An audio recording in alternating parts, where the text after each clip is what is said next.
애드립 하지 마세요. 저 준비한 것만 할 거예요. 아유, 기가 막힌 애드립인데 받아주셔야 돼요. 어떻게 맞지? 만약에 초음파에서 뭔가 보여요. 다 암인 건가요? CT를 자주 찍는 거는 문제가 되지 않나요? 답을 드리기 전에 말씀드리고 싶은 네. 것이 CT랑 MRI가 각각 장단점이 조금씩 달라요. 안녕하세요.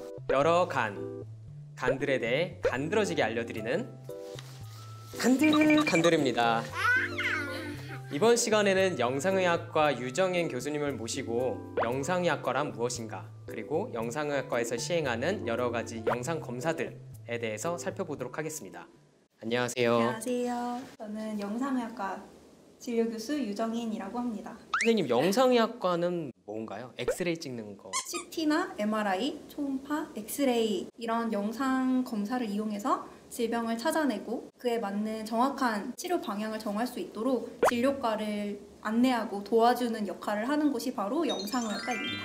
요즘에는 환자의 몸을 열지 않고 이제 영상 장비를 이용해서 시술을 하는 치료 영상의학 좀 더 늘어나고 있는 추세입니다. 환자분들이 영상학과 교수님의 얼굴을 직접 보기가 어렵죠? 아닙니다. 아닙니까? 죄송합니다. 초음파 진료를 하실 때 가장 흔히 만나게 되시고요. 치료 영상의학, 요즘엔 인터벤션이라고 하는데 인터벤션은 주기적으로 외래를 열고 있습니다. 예를 들면 간암에 대해서 수술적인 치료는 외과에서 해주시지만 수술을 하실 수 없는 상황이시거나 수술하기에는 너무 개수가 많은 뭐 이런 여러 상황들에서는 수술보다는 시술을 많이 하게 되고 배를 열지 않고도 여러 가지 약물이나 기법들을 이용해서 간암의 성장을 억제하는 그런 치료들을 할 수 있습니다. 외과보다 멋있는 것 같은데요? 간질환 환자에서 초음파를 많이 한다고 알고 있는데요. 네. 얼마나 자주, 그리고 왜 중요한가요? 일단 간질환 환자분들이라고 하면 B형이나 C형 간염 또는 간경화가 있으신 분들 주로 6개월에 한 번 정도 초음파를 하시게 됩니다. 초음파를 하는 가장 큰 목적은 간암이 새로 생기지는 않았는지를 확인하는 것이고, 그 외에는 간경화가 새로 생기거나 더 진행하진 않았는지, 복수가 새로 차진 않았는지 이런 것들을 초음파를 통해 확인할 수가 있겠습니다.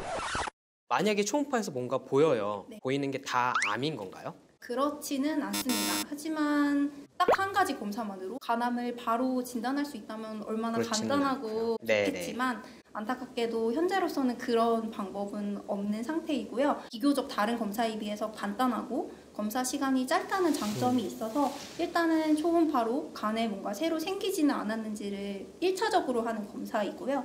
만약에 간에 뭔가 새로 보인다 그러면 더 자세히 알아볼 필요가 있다고 생각이 되면 CT나 MRI 같은 검사를 추가적으로 해볼 수 있겠습니다. 어떤 사람은 CT를 찍고요.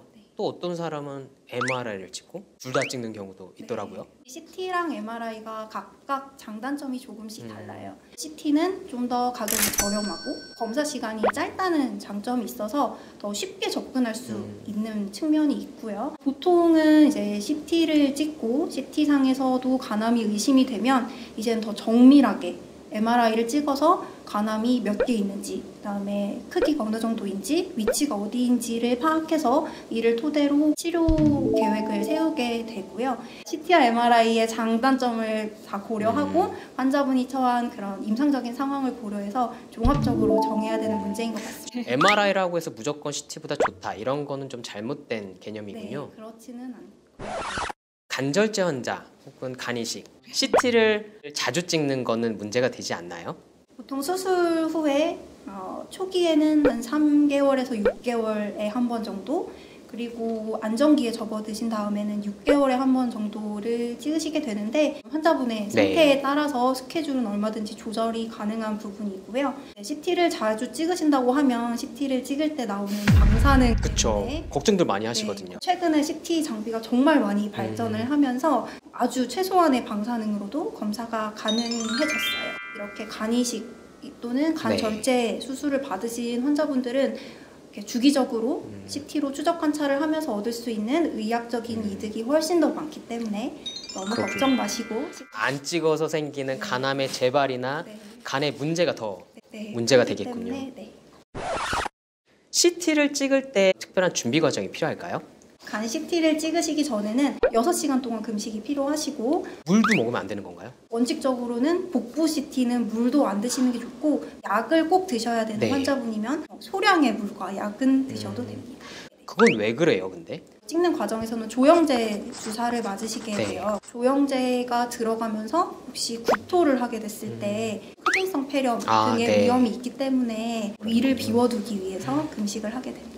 또 다른 준비 과정이 또 있나요? 이 조영제에 대한 부작용이 0.07%의 환자, 1000명 중에 1명보다 더 낮은 빈도로 꽤 있는 거 아니에요? 그렇게 발생할 수 있다고 알려져 있습니다. 대부분은 네네. 두드러기나 처치가 가능하고요. 가려움증 같은 가벼운 부작용이라고 알려져 있어요. 그래서 혹시 이전에 CT를 찍으시면서 조영제 알러지가 있으셨다면 다시 찍기 전에 의료진에게 말씀을 해주시면 저희가 미리 처치를 해서 그런 알러지 반응에 대비를 할 수가 있겠고요. 이전에 알러지 반응이 없었다거나 아니면 나는 CT를 처음 찍는다 하시는 분들도 저희 CT실에서 항상 그 알러지 반응이 일어날 것을 염두에 두고 준비를 하고 있습니다.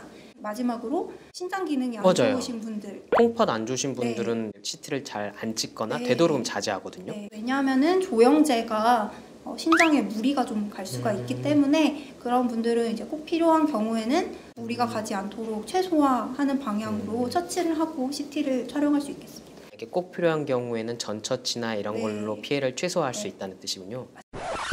MRI를 찍을 때 준비사항은 있나요? 복부 MRI는 CT와 마찬가지로 6시간 동안 금식하실 필요가 있으시고요. 조영제 때문이고 또 그 외에도 이제 식사를 하시면 장의 운동이 원활해지면서 MRI 영상의 질이 조금 떨어질 수가 있어요. 오랜 기간 찍기 때문에 그런 건가요? 그리고 MRI가 더 움직임 같은 거에 영상의 질이 민감하게 반응하기 때문에 MRI에서도 금식을 하셔야 되고요.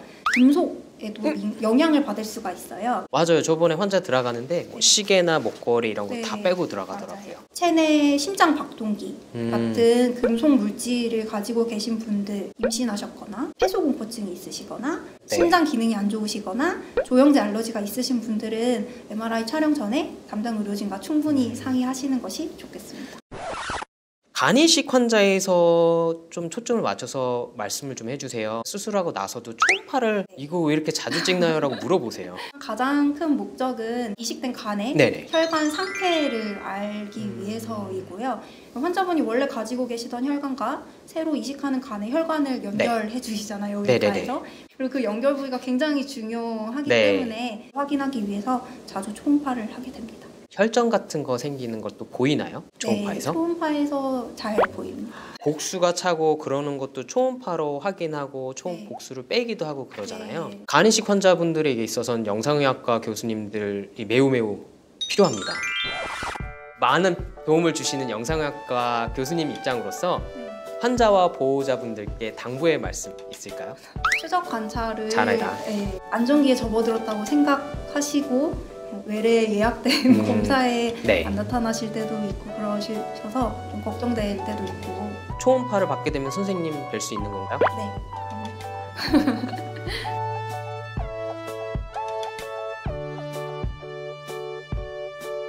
마지막으로 하셔야 되는 게 있어요.